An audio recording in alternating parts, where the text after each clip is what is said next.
Oke, teman Pro 2, kalian masih bareng Lydia Karisti di Sepeda. Selamat pagi teman Pro 2. Pastinya kita masih lagi ngebahas yang emang isu-isu lagi belakangan viral banget teman Pro 2 di berbagai daerah ya.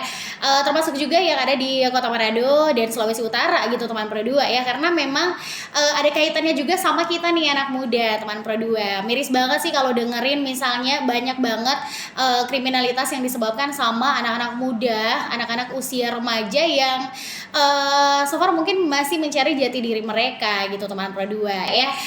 Sebenarnya kalau sedikit mau bahas soal hal ini teman Pro 2 ya, mungkin di usia kalian seperti ini, di usia muda, apalagi di usia remaja kan pastinya kita tuh masih mencari-cari ya jati diri, mencari-cari apa yang menjadi hobi dan passionnya kita juga gitu teman Pro 2 ya. Karena kebanyakan juga kenakalan remaja itu ya muncul karena memang masalah dari dia mencari jati dirinya gitu teman Pro 2 ya.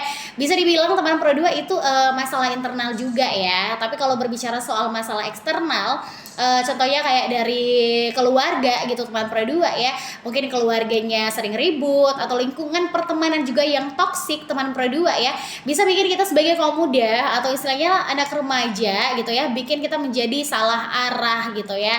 Apalagi kalau misalnya nggak dapat perhatian, nggak dapat pendidikan yang baik. Makanya nih teman Pro 2 penting banget buat kita anak muda untuk ngerti diri sendiri gitu teman Pro 2 ya. Dan pastinya punya kontrol sama diri kita sendiri gitu ya. Apalagi kita harus pintar juga memilih lingkungan teman-teman bergaul yang kayaknya positif. Nah, inget aja nih, sekarangnya tuh teman Pro 2 eranya kita adu karya, bukan adu masalah. Jadi mendingan kalau kamu punya nyali yang besar, tunjukkan nyali kamu lewat karya yang positif dan juga produktif. Jangan nyali kamu dipakai untuk cari perkara ya.